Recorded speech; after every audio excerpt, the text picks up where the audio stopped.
Today, I'm going to be covering the Nick Reiner case involving the unalivings of Michele and Rob Reiner. I'm going to lay out the basics and then talk about what stands out clinically and systemically for me. Before we get into the clinical and legal analysis, here is what has been out about this case publicly. I'll start with the case overview. What happened in the incident or crime in plain terms. On December 14th, 2025, the bodies of Michele's and Rob Reiner. Michele was 70, Rob was 78. They were found red-rummed in their home in Brentwood in Los Angeles. It's an upscale neighborhood. They were pretty well off. The couple was found by the youngest of the couple's 3 children, a daughter named Romy. The medical examiner said both Michele and Rob became unalive due to multiple sharp force injuries, and the breadcrumbs were considered homicide. The couple was a famous Hollywood couple. Rob, the husband, came from a Hollywood lineage, with his dad also being famous, Carl Reiner from the 50s.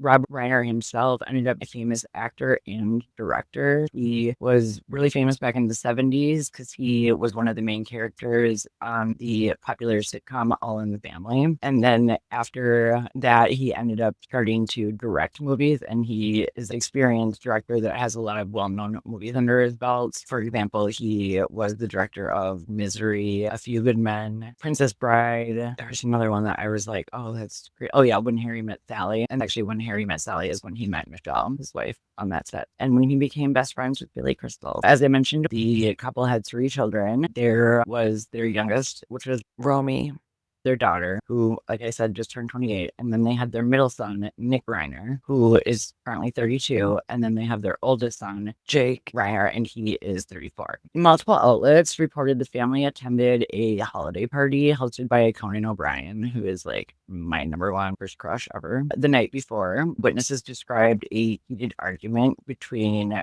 Rob and Nick at a holiday party. While the police were conducting their initial investigation and talking to different people close to the family, they became informed of the previous night's events, and also some behavior that Nick's loved ones mentioned were suspicious to them. It sounded like pretty much right when they started interviewing Romy and other friends of the family that they were all pretty suspicious of the middle brother Nick due to an increase in symptoms that he's been having lately in terms of unregulated behaviors. While pursuing those leads, the police obtained a substantial amount of evidence against the middle child, Nick Reiner. Nick was arrested later that day, and he was charged with 2 counts of first-degree red room with special circumstances of multiple red rums. Special circumstances is a designation in California that makes a case death penalty eligible. It gets added when there are aggravating factors. So in this case, the multiple red rums charge. It doesn't mean the death penalty is automatically pursued, but it means it's on the table. He is currently being held at the massive LA County Jail in downtown LA, right by Skid Row. It's called the LA Twin Towers Jail Complex. It's a facility that I've been able to tour professionally. It's a pretty interesting place. I will explain this case both through a reporting and a clinical lens. So immediately following the red rums, the public opinion seemed to strongly be talking about a spoiled rich kid, someone who was like a psychopath, who was drug using and just wanted to use his parents and was selfish. And it seemed that there was lacking sympathy for the situation, especially for Nick in that case. And any mention of an insanity plea has been responded to with people believing that it's a loophole and just a way for a rich kid to avoid consequences. The Reiner family has not made an official statement to the press or the media, but there has been a couple of reportings to certain media outlets that have reportedly come from anonymous sources. Here's a quick rundown about what has happened procedurally in the case. So, as I said before, Nick was arrested on December 14th, the same day that his parents were found unalive. Nick's first appearance in court was meant to be his arraignment, which was on December 17th. He appeared in court that day, and he showed up wearing a suicide prevention smock, which is like something that they wear in prison or in jail when someone is at risk of unaliving themselves, and they all make fun of him. Like where I worked, they called it the banana suit or the frog suit because they were just green or bright green or bright yellow. At the arraignment, Nick was represented by a defense lawyer, Alan Jackson. You may have heard of him. He is a pretty high-profile lawyer. He's worked on cases that have been pretty famous. The Karen Reed recently. I know he was the defense lawyer for Harvey Weinstein, Kevin Spacey. So the arraignment ended up being postponed that day due to Nick reportedly not being medically cleared to show up in court that day. And when asked about further information about that, Alan Jackson said that she couldn't release more information about it, but it was just something procedural. The delayed arraignment took place on January 7th. However, that was also postponed due to the fact that Nick's lawyer, Alan Jackson, withdrew from the case. He didn't really expand on that much more, but he made the statement that he had no choice but to withdraw and that he couldn't discuss it due to privacy and ethics. And at that point, Nick was then appointed a public defender. That same day, Nick was appointed a deputy public defender, and he was assigned the public defender Kimberly Green, and the arraignment that day was postponed until a later date so the new representation, Kimberly Green, could review and prepare for the case. And after that hearing took place, Alan Jackson also made a statement that I thought was noteworthy as well, and I will read that verbatim too. He said, "Pursuant to the law of California, Nick Reiner is not guilty of murder. Print that." So last Monday, February 23rd, the arraignment finally happened. Nick showed up to court with his head shaved, and he was wearing brown jail clothes, sitting behind glass in an enclosed custody area. His public defender, Kimberly Green, entered a not guilty plea on his behalf. Nick basically only spoke once during the whole hearing, and that was just to confirm he was waiving his right to a speedy preliminary hearing. He's being held without bail, and his next court date is set for April 29th, where they'll set a date for the preliminary hearing, and that is where the prosecution lays out their main evidence and a judge decides whether there's enough to move forward to trial. The DA's office still hasn't officially decided on the death penalty, but they've confirmed that the case is death penalty eligible and they're actively considering it. And TMZ reported that Nick smirked at the audience when he walked in. So make of that what you will, but I'll actually come back to that in a little bit. Based on the public statements that Alan Jackson, Nick's previous defense lawyer, made, it seems likely that a plea of not guilty by reason of insanity might be forthcoming, and that can also be called NGRI. In California, insanity is dealt with in two phases of the trial. In the first phase, it is the guilt phase, and that is like any other normal criminal trial, where the burden of proof lies on the prosecution to prove without a reasonable doubt that this person committed this crime. Generally, during this phase of the trial, mental health is not brought into question. So they are found not guilty at that point, then the case is just over and they walk away. However, if they are found guilty at that stage, then the case moves forward into the sanity phase. In the sanity phase, it usually can be a separate jury that is deciding that, and the burden then shifts to the defense, where the defense, although it's a lower burden of proof, it's more likely than not they have to prove the defendant was legally insane at the time of the crime. And so that is the phase where insanity is evaluated. So just to make that concrete, if someone is found sane at the time of the crime, the case moves straight into sentencing, just like any other criminal case. But if they're found not guilty by reason of insanity, they're committed to the state and sent to a secure psychiatric facility. And in California, that's typically Patton State Hospital. And just to be clear, that is not walking free. It is a locked facility. And in many cases, people end up spending more time there than they would have even in prison. There are two procedural ways to raise insanity in California. The first way is called the double plea, which is where the defendant claims not guilty during the first phase of the trial and then claims not guilty by reason of insanity in the second phase of the trial. And going about it this way preserves both arguments within the court system. And the second way to do that is the alternative route, which which is admit the fact that you committed this crime, and then you would just move directly into the sanity phase. So basically, you would just be saying, I did it, and my mental state was the issue. It can kind of feel unusual to be arguing in the manner of a double plea. It's like you are contesting your guilt, but then if you're convicted, then you're arguing that you're insane. But I guess legally they are treated as completely separate phases. So California uses the basis for the legal definition of insanity that a lot of other states use as well, which is called the McNaughton rule. So yeah,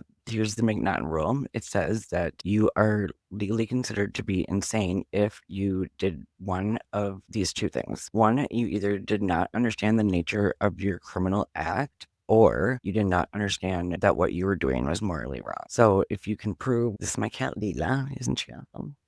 Hey, baby. She's such a good girl. I may take a little break to give her a treat because she's such a good girl. Want a treat?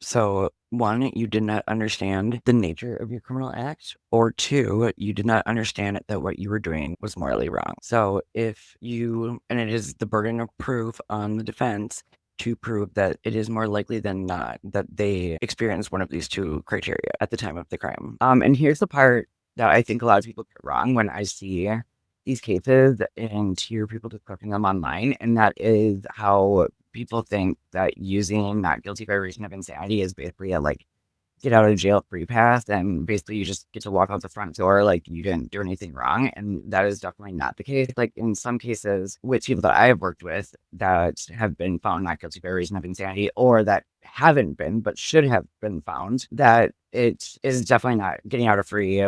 A lot of times you end up staying longer in the facility that they send you to versus in prison.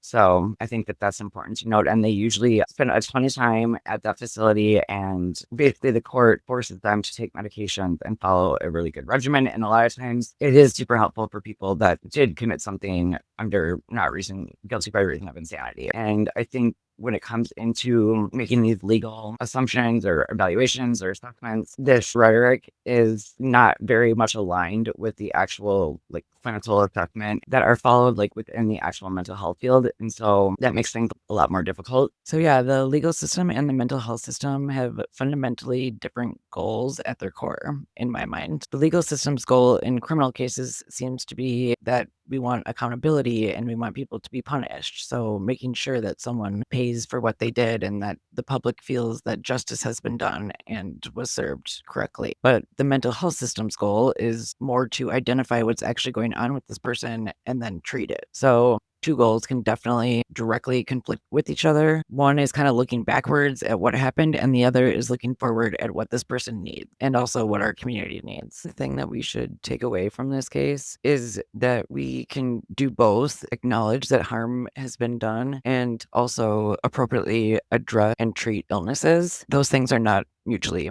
exclusive. I think you can acknowledge harm was done and also treat the illness. So, like, for example, I'll give you an example of a woman that I worked with who I loved. This was like probably close to like 15, 20 years ago now that I worked with her, but she had red rummed her 8-year-old son, and it was under the ordering of God. She believed that she was hearing God command her to get the evil out of her son, and she basically like cut open his chest and like ripped out his heart, like a bunch of really grody stuff. And this woman was, once she started getting medicated, like she was found not guilty by reason of insanity, and she was sent to our state mental health facility, and she was there for I want to say like 15 years or something, and she was on a really good medication regimen. And when I worked with her, she was doing great, but the only things that she was like really dealing with was her depression about like what had happened when she wasn't medicated. And it really was clear that she was definitely under the impression, because she was psychotic and delusional and paranoid and hearing command hallucinations, that definitely thought what she was doing was the right thing to be doing. what I have noticed or what has stood out to me throughout this whole research part of the case is I have just been seeing that basically from the beginning of his life, throughout his whole developmental period, his childhood up until obviously current day, he is definitely showing and has shown that he has significant periods of instability and repeated failed attempts at trying to treat instability, and that can exhibit itself in multiple different ways depending on where he is in life. So there has been a lot of reports that have come out that suggest there's a couple of big things. So Nick apparently has been diagnosed with schizophrenia or schizoaffective disorder. So I'm really going to break down here what schizoaffective disorder means and also the clinical terms that are used around different legal and medical terminology with mental health. So bear with me because I think it is important to really know what exactly these terms mean and what they look like. So schizoaffective disorder is a mood disorder that has also psychotic features. So mood disorder is either bipolar, someone with bipolar would have a mood disorder, and someone with major depression would have a mood disorder. And in order to have those, you have different episodes of mood. So you can have major depression disorder and be totally level for 6 months and then go into a depression episode, and that can last for anywhere between a couple of months to years, and that would be a episode. So with schizoaffective, instead of having just those mood disorders, you also have the person experiencing psychotic features at the time, and those psychotic features show up both during mood episodes and during not mood episodes. So if someone experienced a mood disorder like bipolar and had psychotic features but only experienced them when they were in a manic episode, let's say, that would be not considered schizoaffective disorder. That would be a mood disorder with psychotic features. It does kind of matter, but not, it's, technical stuff. So schizoaffective, like I said, is where psychotic features show up in between and during the mood disorders. And just to briefly go over what psychotic features means, it is 3 different criteria, symptoms that show up with psychosis. And that can be hallucinations, delusions, and a thought disorder. And with hallucinations, I know this is, most people know this, but just to go over it briefly, hallucinations is when you experience something in your senses that isn't really there. So most of the time it is auditory. So you hear voices that aren't there or someone talking to you in your head. Not like your self-talk. It's like, a commanding person that you hear from, like, let's say it'd be like you always hear your uncle's voice or something like that. And it's not always someone either. And then also you can feel there's tactile hallucinations where you actually feel something that isn't there. And then with delusions, that means that someone is believing things that there isn't a basis for truth of that. So it's not grounded in a shared reality with other people. So it's a false fixed belief. And oftentimes that will be like someone believes that they're having people from the government are following them every day.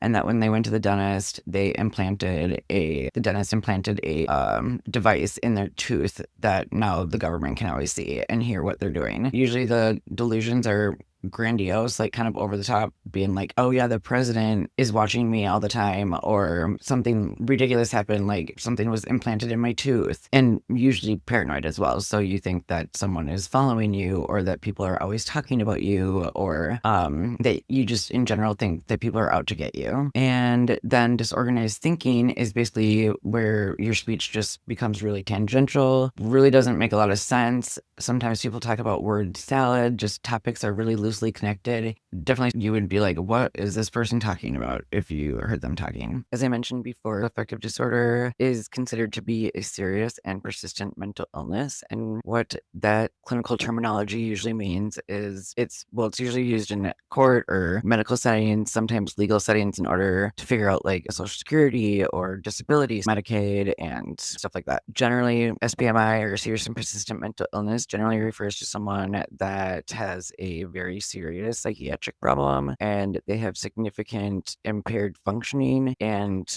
that it's chronic, that it's not happening just at a short amount of time, that it's longstanding. You'll often see disorders that involve psychosis referred to as a serious and persistent mental illness. So schizophrenia, affective disorder, sometimes severe PTSD, sometimes severe personality disorders like borderline personality sometimes can put in there. Bipolar 1, major depressive disorder with psychotic features. Yeah, basically persistent just means chronic need for treatment. It causes really impaired functioning.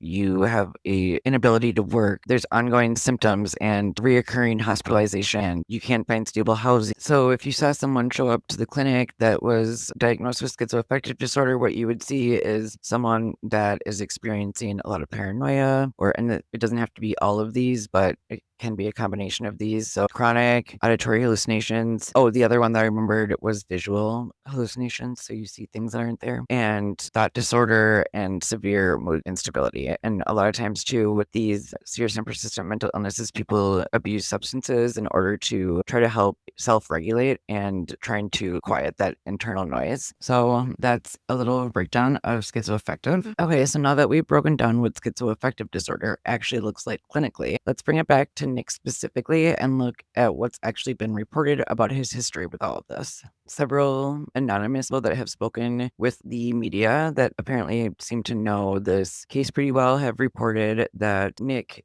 had changed his medication as recently as 3 weeks to a month before the red rums took place. And the reasoning behind the change was allegedly that he was suffering from negative side effects. And that is definitely something that is frequently reported and well known to be a factor with psych meds is really bad side effects. It can be huge weight gain, just weird, different, like there's one tardic dyskinesia where your like fingers start doing weird things like roll and strange stuff. It can make people's be really foggy with their mental space. So that is something that would probably happen with someone. Apparently, after he had just recently changed his meds, he started acting really erratic and dangerous, and he was just going out of his head, they said. And that it sounds like they were all aware and trying to work on fixing and coming up a new med regimen that would work for him. And there also has been reports he was seeing a mental health team, and apparently it was like rich rehab place that someone reported it was like $70,000 a month or something. I don't know exactly what that would entail, but it sounds like he was being treated by a psychiatrist who was prescribing him these antipsychotic medications and that they were keeping up with his treatment process. He was also placed into a commitment with the state, and that is actually pretty hard to do and hard to prove. It's separate from what Britney Spears went through. This is a completely separate commitment process, and I've had to try to do it with different clients I've worked with as well. And the court system is generally really strict with this, and you have to keep it updated every year, and you have to prove that someone is extremely unwell or not able to take care of themselves in order to get on it. And he was on a commitment for a year ended in 2021. So just the fact that he's been through all of these court proceedings in the past already that have to do with people finding that they believe that he was suffering from a mental illness gives strong weight and evidence to the fact that he probably is mentally ill. He's living on the mental health unit at the Twin Towers facility, the jail facility, and I actually interviewed for a job doing psych evaluations to determine insanity. So that's pretty cool. I can actually picture in there what it looks like, and it is very sterile looking. It's like any other hospital floor. He sounds like is being evaluated under very close watch. It would be someone meeting with him every day. Mental illness doesn't usually just come out of nowhere. So it's helpful to look at someone's history and see if maybe there has been a more long-standing pattern where it's showing different mental health symptoms, even as far back into childhood. So with that in mind, let's actually look at Nick's history. I want to walk you through what we know about his developmental timeline and see if the pattern holds up.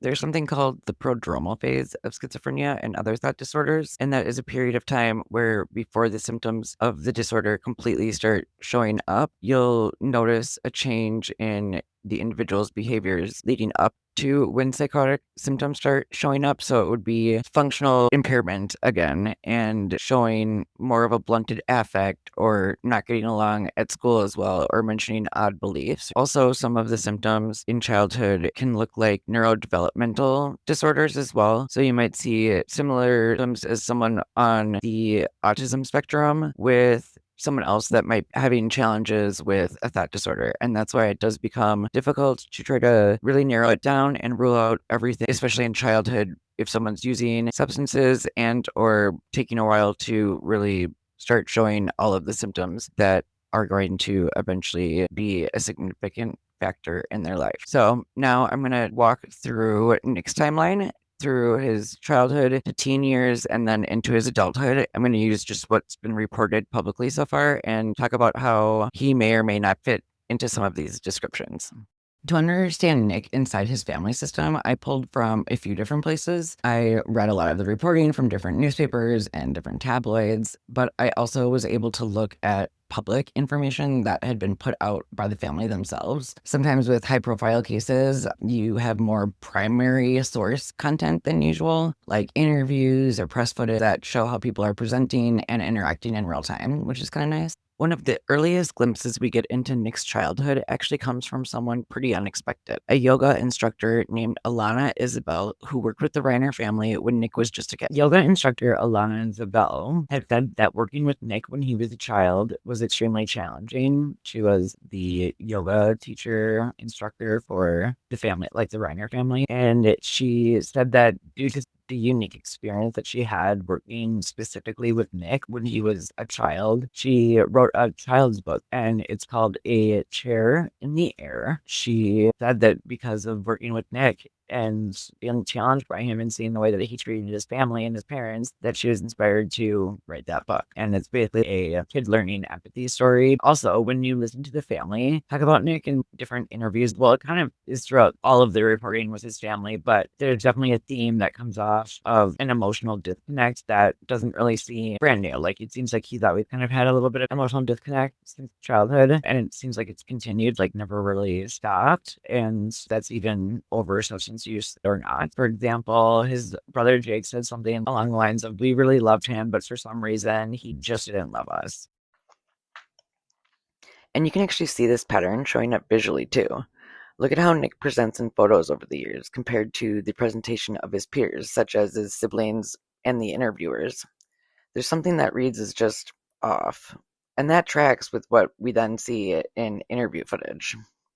And I just want to say, this doesn't prove anything on its own, but I do feel like it matches a larger pattern that we're seeing with Nick within his friends and family. The next clip is a good example of how that might have looked. What's so interesting to me is, when do you realize your father, because the kid doesn't necessarily, you're just your dad. Yeah. And then all of a sudden you see the world. When do you notice the world treats him differently? Oh, it took so long. I mean, either I'm an idiot or like this happens to everybody, but like it took me so many years to realize what was going on around me. And then when it did, I started to get high and trip out.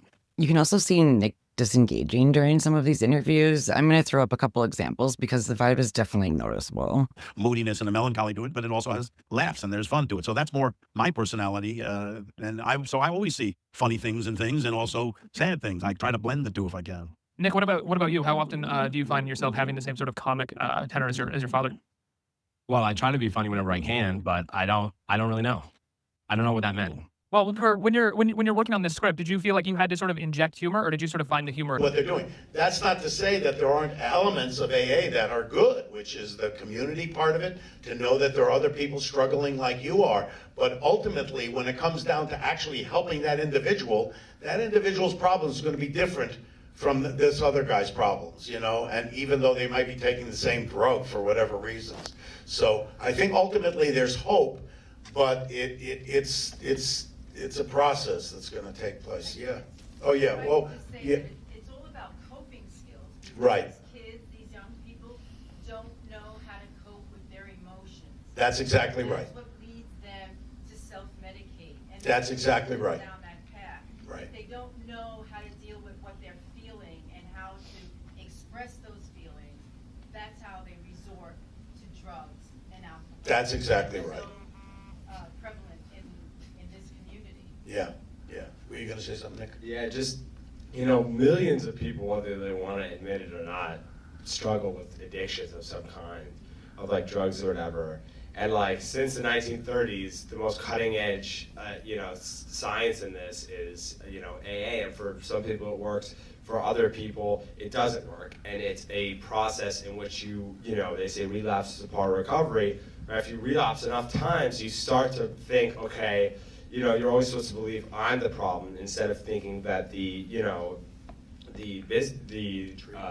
treatment, the meanings of the problem, and they're not working for you. And people that can't afford to go to places like this, can, and if they're not, they're considered criminals. And, it's also like people don't feel like they want to talk about this stuff because it has such a stigma attached to it. Yeah, and I think that's always been my problem, is the second A in AA. I think AA does work for some people, doesn't work for everybody, but the second A is my problem, which is the anonymous part. Because if we're going to really attack the underlying issues, we have to destigmatize it and say, everybody has, if you just go through, teenage years, even if you don't take drugs, you're struggling with your identity and confusion and all that. These are things we need to talk about. We need to. The transparency. Yeah, and I think that helps, because then everybody can say, I'm not so different from this guy or that guy. Whatever, whether it's drugs, alcohol, sex, gambling, whatever, overeating, whatever the things are that we're using to make ourselves feel better. Yeah. And it's not. Oh, sorry. Go ahead. It's not like. I have no idea what I'm saying. Sorry. Yeah. And what really stood out to me is that in these interviews, Nick referenced a noise that he heard in his mind as being the reason for abusing substances. And he actually mentions this a couple times throughout different interviews. That language stood out as clinically significant because internal stimuli, or in other words, noise generated in your head that you can't shut off, is pretty trademark of thought disorders like schizoaffective disorder. So when you hear that line in the upcoming Being Charlie clip, file it away. Plenty of choices, Charlie, or jail, quite a wide selection there. One of us had to keep him safe. Turgeon? For you. I can't stay here anymore, okay? This place is like a prison. It's not even close. But don't worry. If you're not dead, you'll probably end up there anyway. It's never about the drugs. All I ever wanted was a way to kill the noise. A lot of people would watch it and maybe assume drugs because of the way that he seems to tap out. But to me, it read more like someone who is not fully present, not stabilized, and maybe not completely medicated or consistently medicated for possibly some sort of thought disorder. I don't know the details. I'm just naming what I see and what stood out to me. And having worked with a lot of people with a variety of different presentations of serious mental illnesses that include psychoses, I felt that mannerisms definitely could have fit into that side of things more than just a brat teenager that was choosing to just zone out because he didn't GAF. So even if you accept severe mental illness is a factor here, you still ask why nothing stabilized it. And that's where family dynamics come in, treatment incentives, and the broader systems in general come in. We know that illness doesn't exist in a vacuum. It exists inside families, inside treatment systems, inside legal and cultural narratives. So now we're going to look at those layers in relation to Nick and his case. In the Being Charlie press tour, Rob talks a lot and very openly about his thoughts on treatment and what they experienced as a family with Nick. And he definitely is questioning whether he relied too much on experts' credentials. He said he wished he would have listened to his son earlier instead of punishing him. I'll show you that clip right here. Well, it's not about heroin as much as it is about drug abuse and why people use whether it's alcohol or drugs or gambling or sex addiction, why people overuse something. And basically, it's all about self-medication. It's all about feeling bad about yourself, whether an emotional state that you're in, and finding something that will make you feel better. And in fact, it does initially make you feel better. And then, of course, if you don't get to the root issues of what is causing that existential emotional pain, then you'll wind up feeling worse. So that's what I'm discovering. In going through this, it's not about, in my opinion, this is just my opinion, because there are a lot of different approaches towards addictions and overuse of drugs and alcohol. They talk about it as a disease. I personally don't think it's a disease. And this is why I say that. A disease, if there is no disease where, and the predominant treatment on alcohol and drug abuse is an AA model. And for many people, it's very good and it works. Not for everybody, though. And the idea of using the prescription of AA as a way to cure disease or at least contain the disease, there's no doctor that would say, pray to God or, give yourself over to higher power. You may believe in a higher power. And if you do, then AA, I think, works really well for you. If you don't, then there have to be other ways in which you can get at the root causes of why you're taking what you're taking. So in my opinion, it's the disease is the underlying issues that are making you take drugs or alcohol or, like I say, gambling or doing anything in excess to where it just ruins your life. That to me is the mental issues is the disease part, and everybody's different. Why people do something, why they continually do something that may be destructive to them, I believe is individual to each person. And that's one of the things I learned, especially in my relationship to my son, that certain things would work for him and certain things not. Here's an interesting thing. As a director, what you learn in working with actors is some actors need to be coaxed. Some need to be you have to hold their hands, higher maintenance. Other actors like to be left alone and go on their own. And as a director, if you're going to get the best performance out of them, you have to figure out what each person needs. It's the same on a much more complex and deeper level with a parent and a child. I have 3 children, and the way I treat one child may not work as well with another child. And so it's incumbent upon me as a parent to understand who my child is and what that child needs from me. And not to basically say he's got to fit or she's got to fit into some cookie cutter way of living their lives. And so that's what I learned more about this. And when you see the film, you can see that the father character in there is hell-bent on, doing what the experts tell him to do, which is, you got to toe the line, you got to be strong, you got to be tough, you got to be tough love and all that stuff. And for some people, that does work. And for others, it doesn't. And so I basically threw myself into the hands of experts and not really, trusted my own instincts about what I needed to do. And that's the biggest thing I learned as a father. It made me, at this stage, hopefully a better father to my son than I was before. What did you learn were those underlying circumstances? Well, for him? I'm not going to get into that specifically about Nick because, that's his personal stuff. And, he's dealing with that. And we all deal with our own, personal issues. But the one thing I can tell you is that it's different for everybody.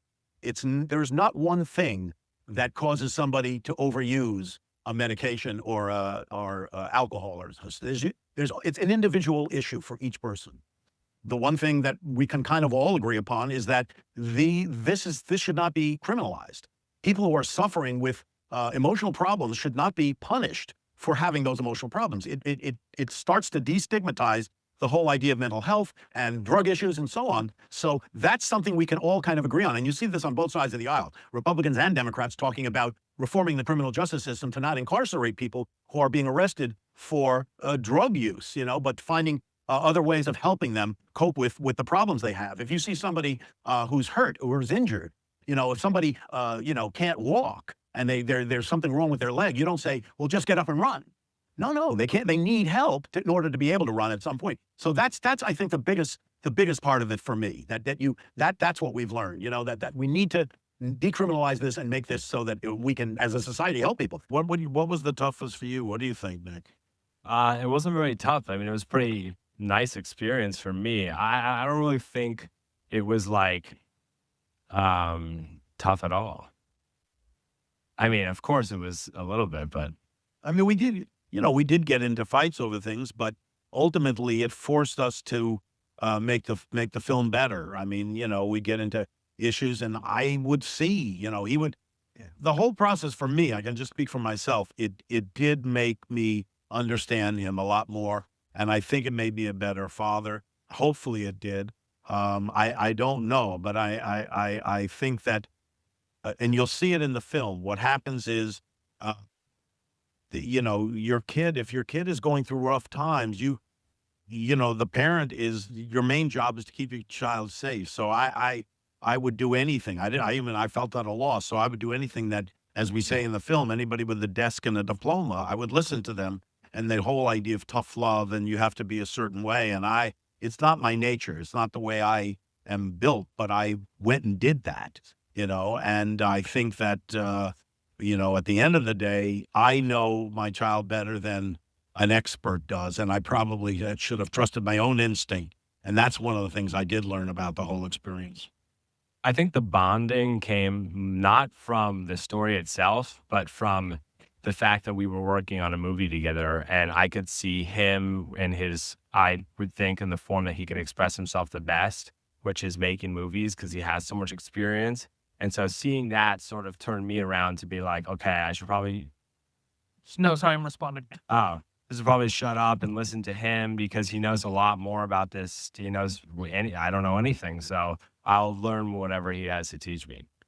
I just think that's such a fascinating thing to say, that like your father, who you would always want to be at his best as your father, may be a type of person who's at his best when he's making movies, and that makes him more understandable or relatable as a father to you, which is so fascinating to me. Yeah, that really clicked for me, because we didn't bond a lot as a kid. Like, he really liked baseball. I like basketball, and he could watch that with my brother, but baseball. But I just, when I saw him do that, and it was something that I'm interested in, I was like, wow, like, he really knows a lot. And like, it made me feel closer to him and be like, oh, yeah. You're like, wow, my dad's Rob Reiner. I never had thought about it. And then, Yeah. It didn't cross your mind, right? never. No. Never watched A Few Good Men. Didn't see that one. No. But it's interesting that Nick would talk about it in that way, because, we did share that. And you can also catch moments in these clips where Rob tends to take over and Nick just kind of fades into the background, which I think is worth noting, given what Rob was publicly talking about in terms of how he learned to listen to his son, as well as how he was strongly advocating for others to do the same in similar circumstances.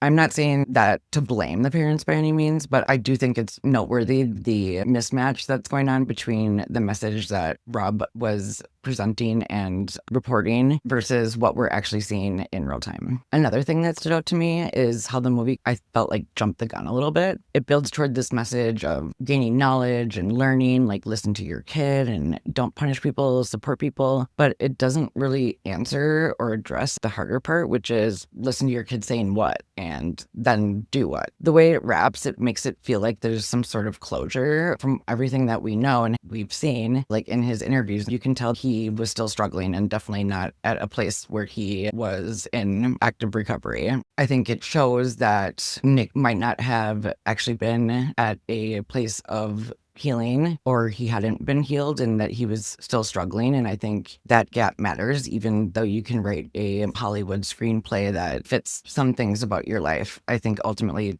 this movie showed that both Rob and Nick probably didn't really truly understand their situation fully at the time of making the movie. So let's zoom out for a second and look at the bigger picture. Because even when you have a family that clearly loves someone and has resources, that doesn't automatically mean the right help is getting to the right person in the right way. And I think that's really important to understand in Nick's case. People really want to know how this could happen. I think a lot of people imagine there is one singular cause when something like this happens. And I think it's more structural than just one person not following up on something or someone not returning a call.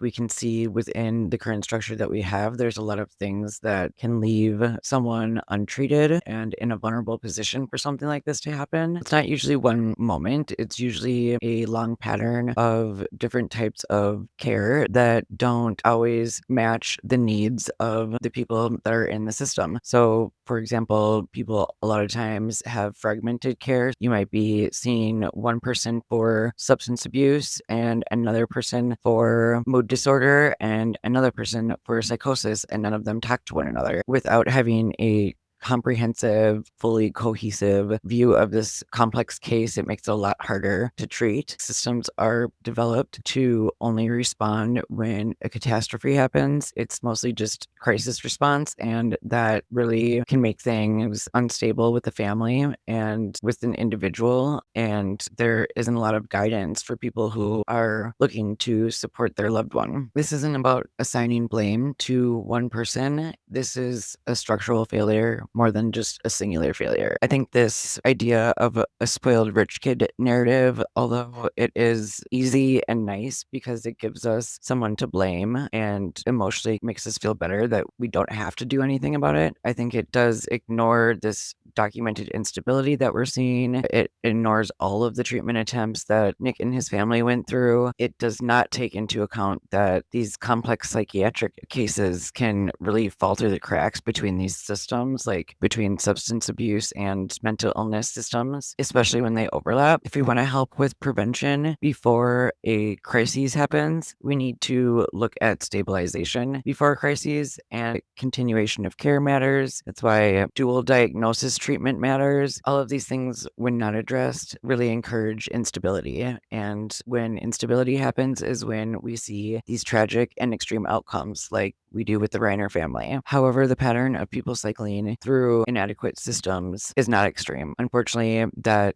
is something that we see all too often. I think that that's what we really do need to be honest about, especially if we want to stop seeing avoidable tragedies like this happen in our communities. Something else that is important to talk about and that is often ignored or misunderstood in these types of cases is substance abuse and the interaction between substance abuse and actual mental health issues and psychosis. I think a lot of people don't realize how much they really overlap. And I think a lot of people end up just saying, no, that was a drug-induced psychosis. But it's important to recognize that one doesn't cancel out the other. Oftentimes, people that are experiencing mental health issues use substances to be able to manage some of those symptoms before they are actually being appropriately treated for their mental health issues. But I think it's really important that you can't just say, well, because he was using substances, he didn't have a mental health disorder, or that he was on meth the entire time. Like, obviously he had hallucinations, but that doesn't mean that he was actually mentally ill. And I think that that may be true, but I question, when I was working with cases like that within the prison system, is like, does it really matter? I think that we should be addressing what needs to be addressed. And if they're reporting psychosis symptoms, I don't care if it's drug-induced psychosis or if it's schizophrenia-induced psychosis. I want that person to be treated for psychosis. And I understand that obviously medications can interact differently with substance abuse treatment. We can't say because someone is a substance user that they were just like brat. And that brings me to how the legal system handles all of this.